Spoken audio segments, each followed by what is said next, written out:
Well, looking at the outcome this morning on that unremitted funds, alleged unremitted funds, is Femi Awoyemi. He's the CEO, Proshare, and also an economist. Good morning and thanks for joining us this morning. You must have seen all of this back and forth when this particular story broke, even though, well, they said it wasn't meant to be an open letter, but the letter, well, got to the public and we've been talking about it.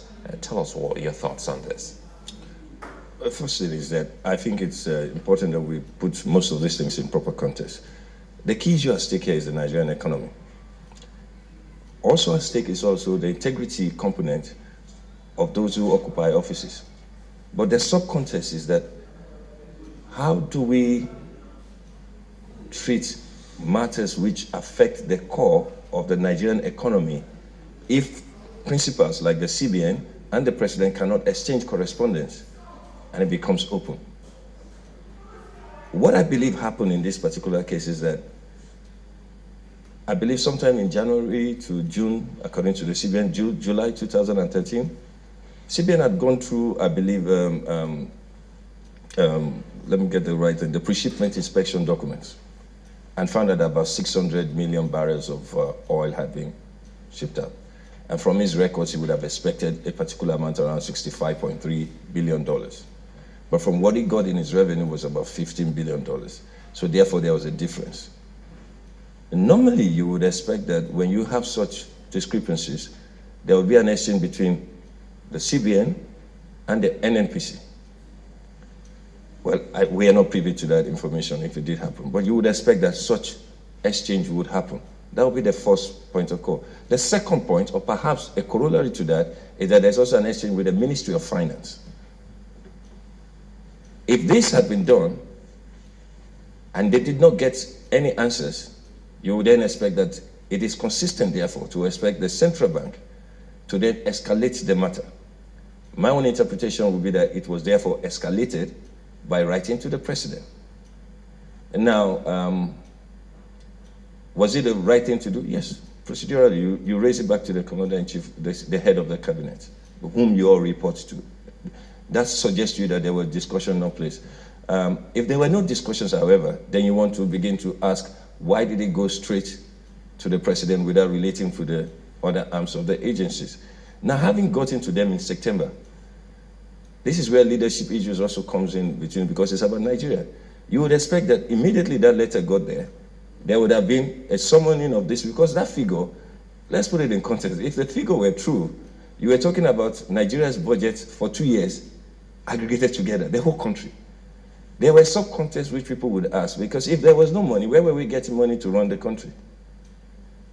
But then if it was just this portion of it that was the problem, then it becomes a top priority matter to be resolved. So September, October went, November left, and so for some reasons, since we entered, to use your word, the season of letter writing, the letter found its way into the public domain.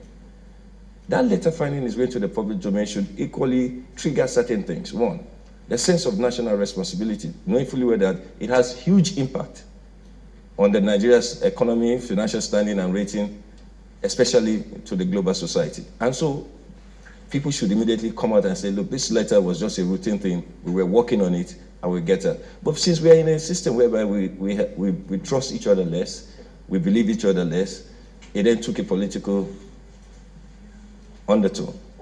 But then guess what? The most important thing is that within 24 hours or 48 hours, when the president summoned the meeting with this revenue reconciliation meeting, we got it almost resolved. Now, my own take is this. The little difference of 10.8 billion, again, just raises another issue.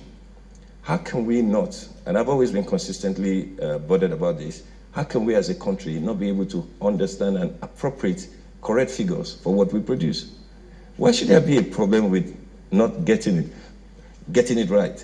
But then if you look at the context within the NNPC issue, is that they are changing contracts, we move from joint ventures, we move into different agreements. There's so much happening that it then raises the focus that unless you take one or two issues, one, deal with those PIB-related matters, which still is hanging on the back door, but secondly, understand that we seem to have a fundamental problem whereby the Ministry of Finance, the CBN, the key revenue earners or the MDAs, they don't seem to be talking to each other, and somebody is not collating. Because somebody should come out and say, I have the correct figures.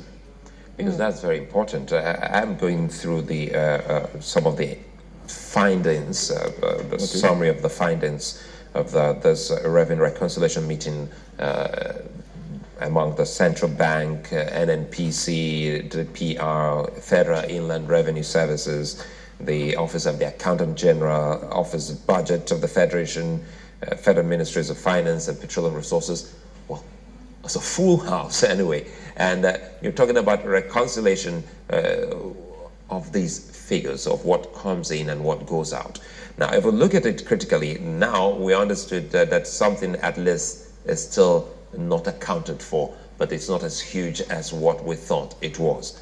But we're trying to look at how they operate, because the story we always hear is that, well, oh, you don't know how we operate, you don't know how it works for the CBN. We've also discussed with some bankers and economists who would say, well, if ideally they check the books of every banker, definitely they would know when something is not remitted, maybe monthly, quarterly, or daily. Why wait for it to get to this huge amount before you squeal or scream? So tell us how they operate from your own experience as an expert in that field. It's a very, very disturbing development.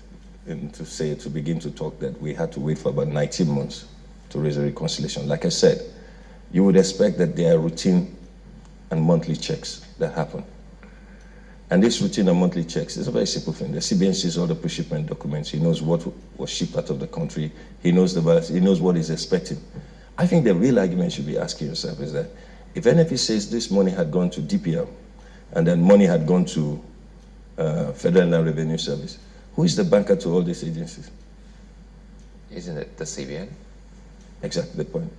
Then again, who owns NNPC? The federal government of Nigeria. Who is the banker to the government, CBN, right? All these transactions should pass through the CBN. Now, the question I'm asking is, are we operating a separate system?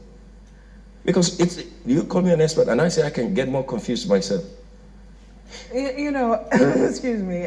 No, you should take me out of the sea, because I get a bit more confused, because if you say the money went to DPR, then if the money went to DPR, went to Federal Inland Revenue Service, went to NPDC, who are the bankers to those ones?